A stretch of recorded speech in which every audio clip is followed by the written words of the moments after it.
शिव और सती की कहानी प्रेम, तपस्या और बलिदान की अद्भुत गाथा। भगवान शिव और सती की कहानी भारतीय पुराणों में प्रेम, त्याग और बलिदान का एक अद्वितीय उदाहरण प्रस्तुत करती है। यह कहानी हमें सिखाती है कि सच्चे प्रेम में अपार शक्ति होती है जो हर बाधा को पार कर सकती है।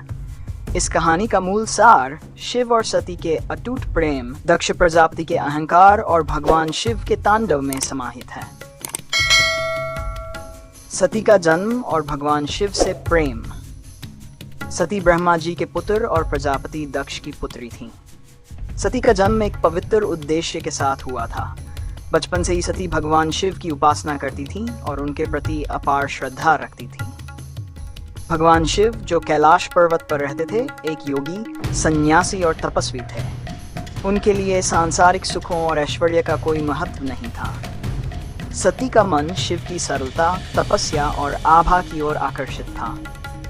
दूसरी ओर दक्ष प्रजापति को भगवान शिव का व्यक्तित्व पसंद नहीं था।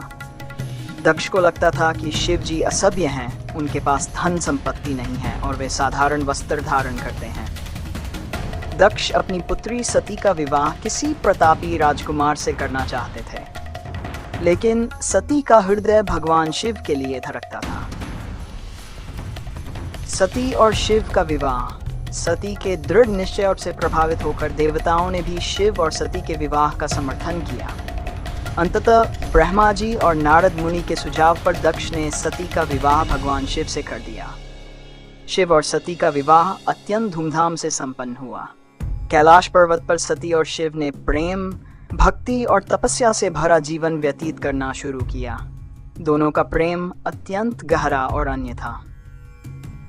दक्ष का यज्ञ और शिव का अपमान। समय बीता गया, लेकिन दक्ष के मन में शिव के प्रति नफरत और द्वेष बढ़ता ही गया। एक बार दक्ष प्रजापति ने अपने महल में एक भव्य यज्ञ का आयोजन किया। इसमें उन्होंने सभी देवताओं, ऋषि मुनियों को आमंत्रित किया, लेकिन भगवान शिव और सती को निमंत्रण नहीं भेजा। जब सती को यज्ञ के बारे में पता चला तो उन्होंने भगवान शिव से यज्ञ में जाने की इच्छा जताई। भगवान शिव ने उन्हें समझाया कि दक्ष उनसे नाराज है और बिना निमंत्रण के वहां जाना उचित नहीं है, लेकिन सती अपने मायके जाने के लिए अत्यधिक उत्सुक थीं। भगवान शिव की सलाह को अनसुना करते हुए सती यज्ञ स्थल पर पहुंच गईं। सती का अपमान। जब सती यज्ञ स्थल पर पहुंची तो उन्होंने देखा कि उनके पिता दक्ष ने शिव जी के लिए कोई आसन नहीं रखा है और उनका अपमान कर रहे हैं। दक्ष ने शिव के प्रति अपमानजनक शब्द कहे और सती को भी ताने मारे। यज्ञ में उपस्थित अन्य देवताओं और साधुओं ने भी सती का सम्मान नहीं किया। इस अपमान से सती अत्यंत आहत हुईं। उन्होंने अपने पिता से कहा कि भगवान शिव का अपमान करना महापाप है और इसका दंड अवश्य मिलेगा। दक्ष का अहंकार 7वें आसमान पर था। उन्होंने सती के कहने पर भी भगवान शिव की निंदा करना बंद नहीं किया।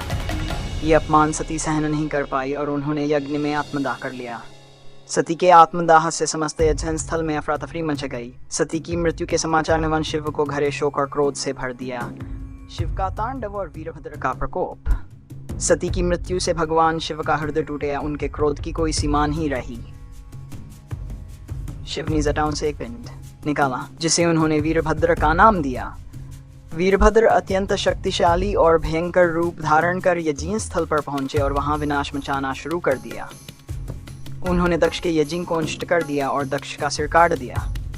यज्ञ स्थल पर उपस्थित सभी देवता और ऋषि मुनि भीत हो गए। शिव के क्रोध का अंत नहीं हो रहा था। उन्होंने सती के जलेहिर को अपने कंधे पर उठा लिया और समस्त ब्रह्मांड में तांडव करने लगे। शिव के इस रौद्र रूप से पृथ्वी का संतुलन बिगड़ने लगा और सृष्टि का विनाश होने लगा। देवताओं ने भगवान विष्णु से प्रार्थना की कि वे शिव को शांत करें और सृष्टि को विनाश से बचाएं। सती के शरीर के टुकड़े और शक्तिपीठ। भगवान विष्णु ने सती के शरीर के टुकड़े टुकड़े करने के लिए अपने सुदर्शन चक्र का प्रयोग किया। सती के शरीर के बचे हुए टुकड़े पृथ्वी के विभिन्न स्थानों पर गिरे और ये स्थान शक्तिपीठ कहलाए। इन शक्तिपीठों की पूजा आज भी भारत में अत्यंत श्रद्धा और भक्ति के साथ की जाती है। सती के शरीर का भार और शिव के क्रोध को शांत करने के लिए भगवान विष्णु के इस कार्य ने शिव के मन को कुछ हद तक शांति दी। धीरे धीरे भगवान शिव ने अपने क्रोध को त्यागा और हिमालय के एकांत में तपस्या में लीन हो गए। पार्वती का जन्म और शिव का पुनर्मिलन। सती ने अगले जन्म में हिमालय के राजा हिमवान और रानी मैनावती के घर पार्वती के रूप में जन्म लिया। पार्वती का हृदय भी शिव के प्रति अपार प्रेम और भक्ति से भरा हुआ था। उन्होंने अपने पूर्वजन्म की स्मृतियों को याद करते हुए भगवान शिव को पुनः पाने के लिए कठोर तपस्या की। पार्वती की तपस्या और प्रेम से भगवान शिव अत्यंत प्रसन्न हुए और उन्हें अपनी अर्धांगिनी के रूप में स्वीकार कर लिया।